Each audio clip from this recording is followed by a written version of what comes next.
Hello అండి. అందరూ ఎలా ఉన్నారు? మేమైతే బాగున్నాం. మీరు కూడా బాగుండాలని కోరుకుంటున్నాను. ముందుగా ఈ సంవత్సరం డీఎస్సీ రాస్తున్న వాళ్ళందరికీ ఆల్ ది బెస్ట్ అండి. అందరూ కూడా ఎగ్జామ్ బాగా రాయాలి. మంచి మార్క్స్ రావాలని కోరుకుంటున్నాను. ఈరోజు టాపిక్ ఏంటంటే మనకి సోషల్ కంటెంట్ అవుతుంది. లెసన్ వైస్ చెప్తున్నామండి. మన థర్డ్ క్లాస్ నుంచి స్టార్ట్ చేయడం జరిగింది. బిట్స్ అనేవి చాలా ఇంపార్టెంట్ బిట్స్ మన ఛానల్‌లో చెప్తున్నాం. ఐడియా చెప్తున్నామండి. చాలా ఇంపార్టెంట్. ఒకసారి చెక్ చేయండి. ఛానల్ చెక్ చేస్తే మీకు అర్థమవుతుంది ఎలాంటి బిట్స్ చెప్తున్నాం అనేది. అలాగే మనం మన ఛానల్‌లో మనకి తెలుగు కంటెంట్ అయితే కంప్లీట్ చేసామండి. థర్డ్ క్లాస్ నుంచి ఎయిత్ క్లాస్ వరకు తెలుగు కంటెంట్ మాత్రం పాత సిలబస్, కొత్త సిలబస్ అన్నీ కూడా క్లాస్ వైస్, లెసన్ వైస్ చెప్పామండి. ప్రతి బిట్ కూడా. అసలు ఒక్కొక్క లెసన్‌కైతే 2 3 వీడియోస్ కూడా వచ్చాయి. అది థర్డ్ క్లాస్‌కి సంబంధించి. అలాగే ఎయిత్ అయితే ఒక్క లెసన్‌కి ఒక 6, 7 వీడియోస్ వచ్చాయండి. అన్ని బిట్స్ వచ్చాయండి. చాలా ఇంపార్టెంట్ బిట్స్ అన్నీ కూడా కవర్ చేసాము. అలాగే మన తెలుగు మెథడాలజీ కూడా మనం లెసన్ వైస్ చెప్పుకున్నాం. అందులో 10 లెసన్స్ ఉన్నాయండి తెలుగు మెథడాలజీలో. ఆ 10 లెసన్స్ కూడా మనం కంప్లీట్ చేసాం. లెసన్ వైస్ చెప్పుకున్నామండి. ఫస్ట్ లెసన్ నుంచి 10థ్ లెసన్ వరకు మనం లెసన్ వైస్ చెప్పుకున్నాము. ఒకసారి చెక్ చేయండి. అలాగే మనకి కొన్ని వీడియోస్ డిస్కషన్‌లో పెడతాను. చెక్ చేసుకోండి. సబ్స్క్రైబ్ చేయండి ఫ్రెండ్స్. చాలామంది సబ్స్క్రైబ్ చేయట్లేదు. సబ్స్క్రైబ్ చేస్తే మీకు వెంటనే నోటిఫికేషన్ వస్తుంది. చదవడానికి వీలుగా ఉంటుంది. అలాగే వీడియో మాత్రం స్కిప్ చేయకుండా చూడండి. చాలామంది సబ్స్క్రైబ్ చేయట్లేదండి. సబ్స్క్రైబ్ చేయండి. లైక్ చేసి సపోర్ట్ చేయండి. మన ఛానల్ డీఎస్సీకి సంబంధించి ఒక ప్లే లిస్ట్ ఉందండి. అది ఓపెన్ చేయండి. GDS channel DSC bits. GDS channel DSC bits అని ఒక ప్లే లిస్ట్ ఉంటుంది. అది ఓపెన్ చేస్తే మనకు డీఎస్సీకి సంబంధించి నేను చేసిన అన్ని వీడియోస్ కూడా అందులో ఉంటాయండి. ఇప్పుడు మనం టాపిక్‌లోకి వెళ్దాము. ఈరోజు లెసన్ ఏంటంటే అన్నీ కూడా లెసన్ వైస్ చెప్తున్నామండి. తెలుగు ఇప్పుడు మనకి సోషల్ కంటెంట్ లెసన్ వైస్ దీనికి ముందు చాలా లెసన్స్ అయ్యాయి. మనం థర్డ్ క్లాస్ నుంచి స్టార్ట్ చేస్తున్నాం కాబట్టి ముందు కొన్ని లెసన్‌లు అయ్యాయి. ఒకసారి చెక్ చేయండి. ఓకే చూడండి లెసన్ పేరేంటంటే భూ ఆవరణములు. భూ ఆవరణములకు సంబంధించి ఇదొక లెసన్. దానికి సంబంధించి బిట్స్ అనేవి మనం చెప్పుకుందాము. ఇక్కడ చూడండి ప్రపంచంలోనే ముఖ్యమైన అగ్నిపర్వతాలు చాలా ఇంపార్టెంట్ అండి. ప్రపంచంలో ఉన్న ముఖ్యమైన అగ్నిపర్వతాలు అవి వాటి పేర్లేంటి? అవి ఏ దేశంలో ఉన్నాయి? ఇప్పుడు మనం చూద్దామండి. ప్రపంచంలో ముఖ్యమైన అగ్నిపర్వతాలు.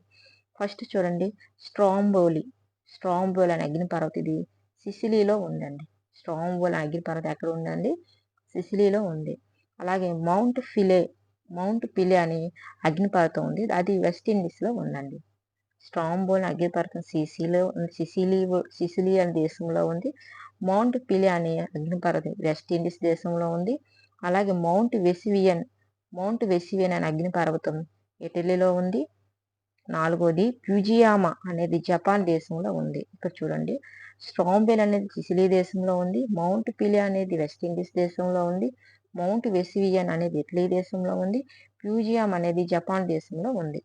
అలాగే మనకి ఐదోది చూడండి మాయాన్. మాయాన్ అనేది ఫిలిపియన్ దేశంలో ఉందండి. మాయాన్ అనే అగ్నిపర్వతం ఫిలిపియన్ దేశంలో ఉంది. అలాగే బారెన్ నార్కాండో. బారెన్ నార్కాండో అనేది భారతదేశంలో ఉంది మన దేశంలో. కిలిమంజారో అనేది మనకి టాంజానియా దేశంలో ఉంది.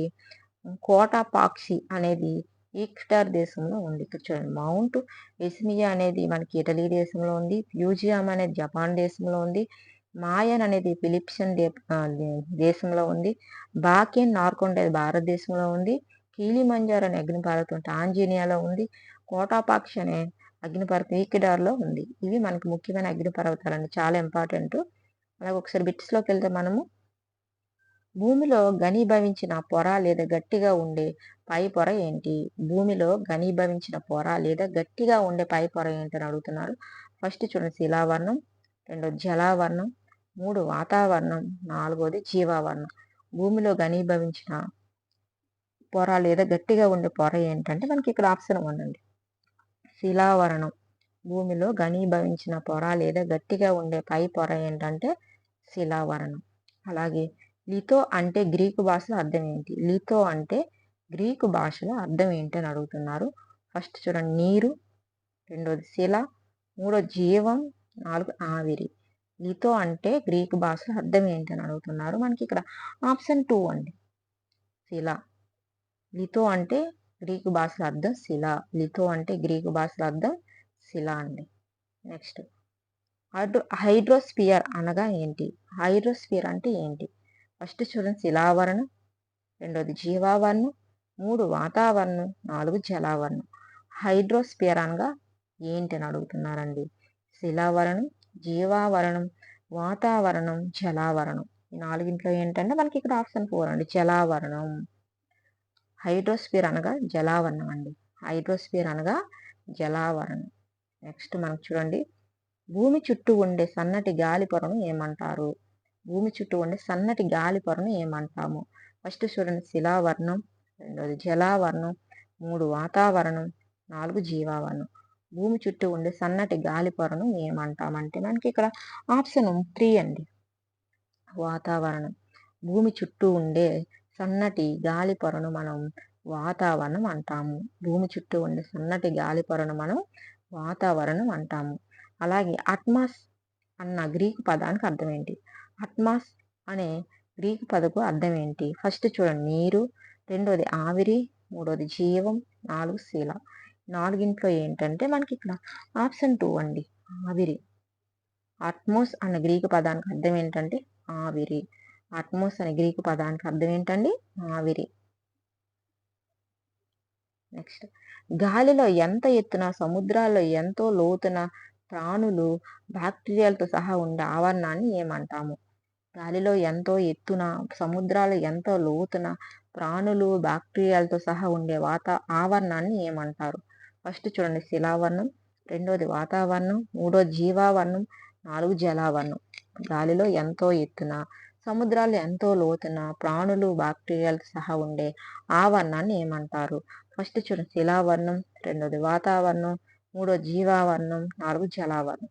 ఈ నాలుగింట్లో ఏంటంటే మనకి ఇక్కడ ఆప్షన్ 3 అండి, జీవావరణం అంటాము. గాలిలో ఉండే ఎంతో ఎత్తున, సముద్రాల్లో ఎంతో లోతున ప్రాణులు, బ్యాక్టీరియాలు సహా ఉండే ఆవరణాన్ని మనం జీవావరణం అంటాము. నెక్స్ట్ మనం చూడండి, ఇంగ్లీష్లో దీనిని బయోస్పియర్ అంటాము. ఇంగ్లీష్లో కింది వాటిలో దేని బయోస్పియర్ అంటారని అడుగుతున్నారు. ఫస్ట్ చూడండి, వాతావరణం, రెండో జీవావరణం, శిలావరణం, జలావరణం. ఇంగ్లీష్లో ఈ క్రింది వాటిలో దేనిని బయోస్పియర్ అంటారని అడుగుతున్నారు. మనకి ఇక్కడ ఆప్షన్ 2 అండి, జీవావరణాన్ని ఇంగ్లీష్లో బయోస్పియర్ అని అంటాము. జీవావరణాన్ని ఇంగ్లీష్లో ఏమంటామండి? బయోస్పియర్ అని అంటాము. నెక్స్ట్ మనకు చూడండి, 8వది, జీవం అన్న అర్థం ఉన్న బయోస్ అనే పదం ఏ భాష నుంచి వచ్చింది? జీవం అన్న అర్థం ఉన్న బయోస్ అనే పదం ఏ భాష నుంచి వచ్చింది? ఫస్ట్ సంస్కృతం, రెండోది ఇంగ్లీషు, 3 తెలుగు, 4 గ్రీకు. జీవం అన్న అర్థం ఉన్న బయోస్ అనే పదం ఏ భాష నుంచి వచ్చిందని అడుగుతున్నారు. మనకి ఇక్కడ ఆప్షన్ 4 అండి, గ్రీకు భాష నుంచి వచ్చింది. జీవం అన్న అర్థం ఉన్న బయోస్ అనే పదం మనకి గ్రీకు భాష నుంచి వచ్చింది. నెక్స్ట్, మహాసముద్రాలు, ఖండాలు ఏ శ్రేణి భూస్వరూపాలు? మహాసముద్రాలు, ఖండాలు ఏ శ్రేణి మనకి భూస్వరూపాలు అవుతాయి?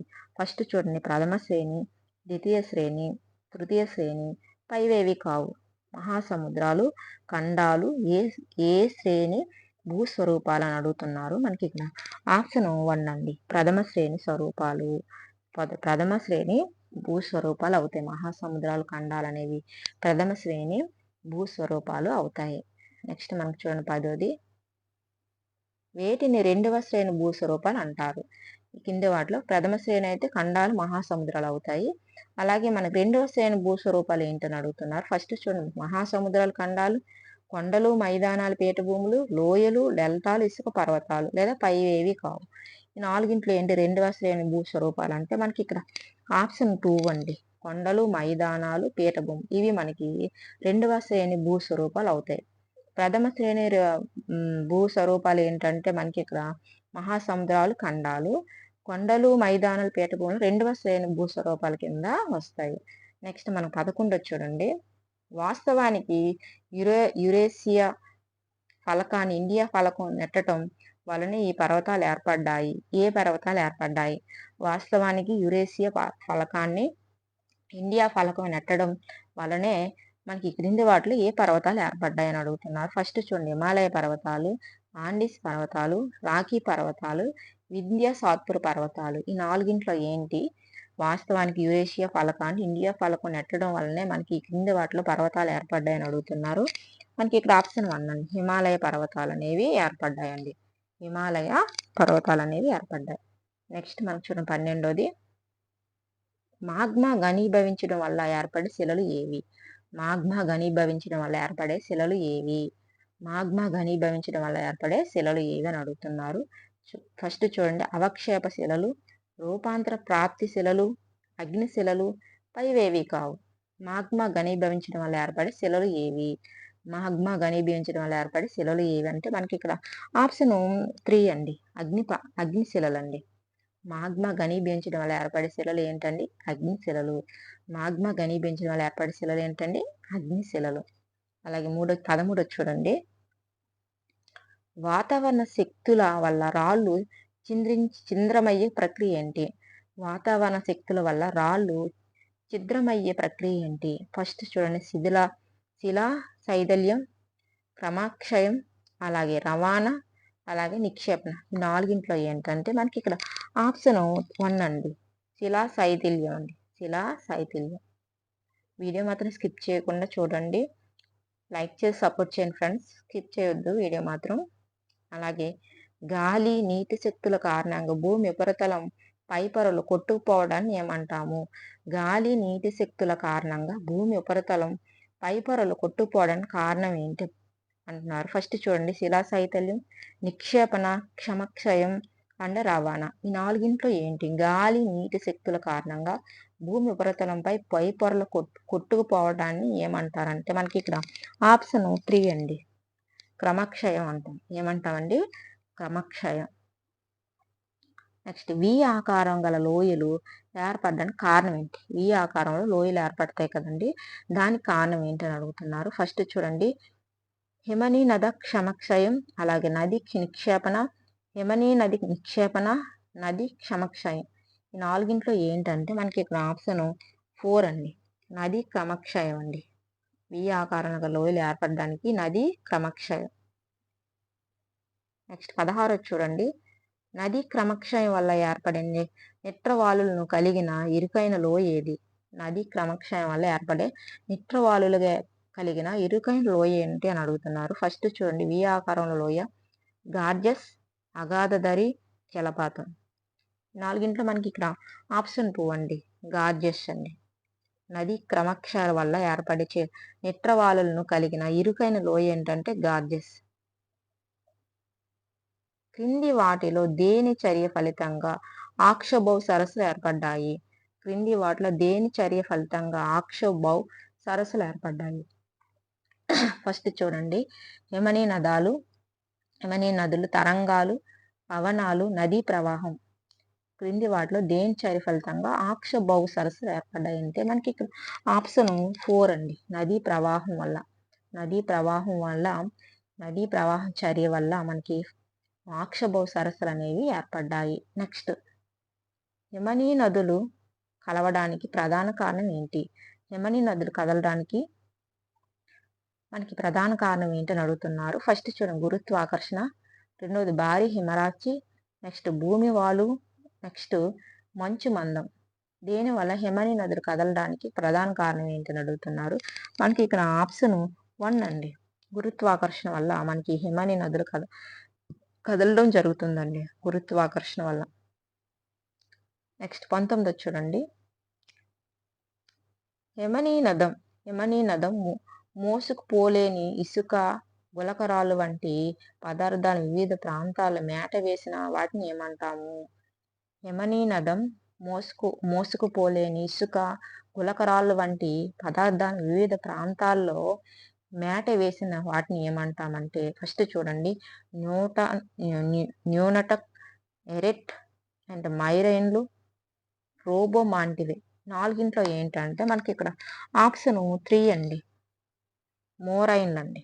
హిమనీ నదం మోసుకుపోలేని ఇసుక, గులకరాళ్ళ వంటి పదార్థాలను వివిధ ప్రాంతాల్లో మేట వేసిన వాటిని మనం ఏమంటామంటే మోరైన్లు అని అంటామండి. నెక్స్ట్ మనకి 20 చూడండి, యు ఆకారపు లోయలను సృష్టించేవేవి? యు ఆకారపు లోయలను ఏం సృష్టిస్తాయని అడుగుతున్నారు. ఫస్ట్ చూడండి, నదీ ప్రవాహం, రెండోది గాలి ప్రవాహం, మూడోది హిమానీ నదులు, నెక్స్ట్ పైవేవి కావు. యు ఆకారపు లోయలను సృష్టించేవేవి క్రింది వాటిలో అంటే మనకి ఇక్కడ ఆప్షన్ 3 అండి, హిమానీ నదాలు. అంటే ఏంటండి? హిమానీ నదాలు అనేవి యు ఆకారపు లోయలను సృష్టిస్తాయి, హిమానీ నదాలు.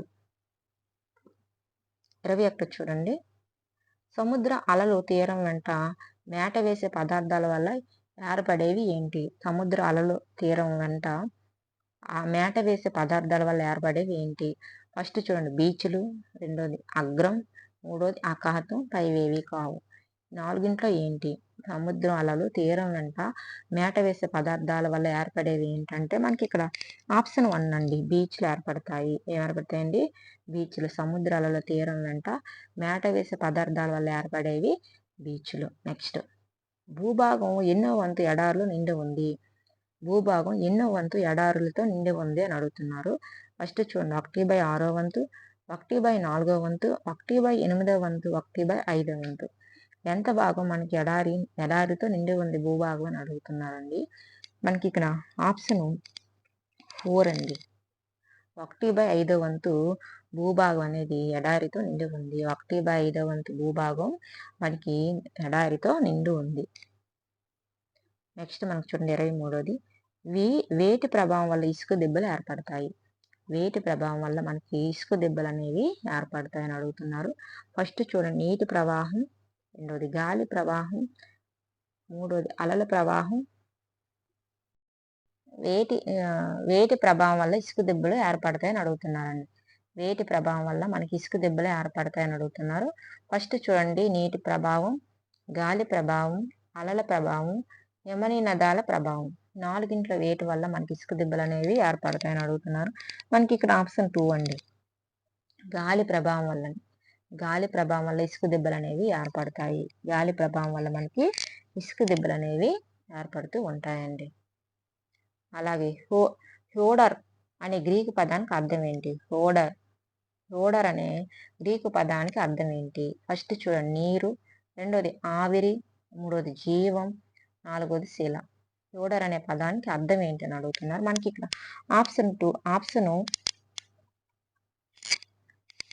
ఆప్షన్ 3 అండి. జీవం. హోడర్ అనే గ్రీకు పదానికి అర్థం ఏంటండి? జీవం. హోడర్ అనే గ్రీకు పదానికి అర్థం ఏంటండి? జీవం. నెక్స్ట్ మనం చూసుకుంటే మనకి 24 బిట్ మిస్ అయింది. హోడర్ అనే పదానికి అర్థం ఏంటండి? జీవం. అలాగే ప్రపంచంలో అతి పెద్ద అగాధ దరి అయిన గ్రాండ్ కాన్యూన్ ఏ నది మీద ఉంది? ప్రపంచంలో అతి పెద్ద అగాధ దరి అయిన గ్రాండ్ కాన్యూన్ ఏ నది మీద ఉంది? ఫస్ట్ చూడండి కొలారడో నది, మిసిసిపి నది, అలాగే అండిస్ నది, అమెజాన్ నది. ఇది మనకి అతిపెద్ద అగాధ దరి మనకి గ్రాండ్ కాన్యన్ ఏ నది మీద ఉంది? నాలుగింట్లో అని అడుగుతున్నారు. మనకి ఇక్కడ ఆప్షన్ 1 అండి. ఆప్షన్ 1 మనకి కొలరాడో నది అండి. కొలరాడో నది మీద మనకి గ్రాండ్ కాన్యన్ అనే అతిపెద్ద అగాధ దరి అనేది ఉంది. నెక్స్ట్ మనకి చూడండి లాస్ట్ బిట్ ఈ లెసన్కి సంబంధించి ప్రపంచ అతి ఎత్తైన జలపాతం ఏంజల్ జలపాతం వెనిజులా ప్రాంతంలో ఏ నదిపై ఉంది? ప్రపంచ అతి ఎత్తైన జలపాతం ఏంజల్ జలపాతం వెనిజులా ప్రాంతంలో ఏ నదిపై ఉంది? ఫస్ట్ చూడండి చురన్ నది, టుగేలా నది, మిసిసిపి నది, ఆండిస్ నది. ఏ నది ప్రాంతంలో ఉంది? ఏ నదిపై ఉంది అని అడుగుతున్నారు. మనకి ఇక్కడ ఆప్షన్ 1 అండి. చురన్ నదిపై ఉందండి. ప్రపంచ అతి ఎత్తైన జలపాతం ఏంజల్ జలపాతం వెనిజులా ప్రాంతంలో మనకి చురన్ నదిపై ఉంది. ఇదండి ఈరోజు సంబంధించి మనకి ఈ లెసన్కి సంబంధించి బిట్స్. మనం మళ్ళీ రేపు వేరే లెసన్కి మనం స్టార్ట్ చేసుకుంటాం బిట్స్ అనేవి. అన్నీ కూడా లెసన్ వైజ్ చెప్తున్నామండి. ఒకసారి చెక్ చేయండి ఛానల్ని. చెక్ చేస్తే మీకు ఖచ్చితంగా బిట్స్ అనేవి నచ్చుతాయండి. చాలా మంచి బిట్స్ చెప్తున్నాం మన ఛానల్లో. చెక్ చేయండి ఒకసారి. ఓకే అండి. మరొక వీడియోతో మళ్ళీ కలుసుకుందాం. బాయ్.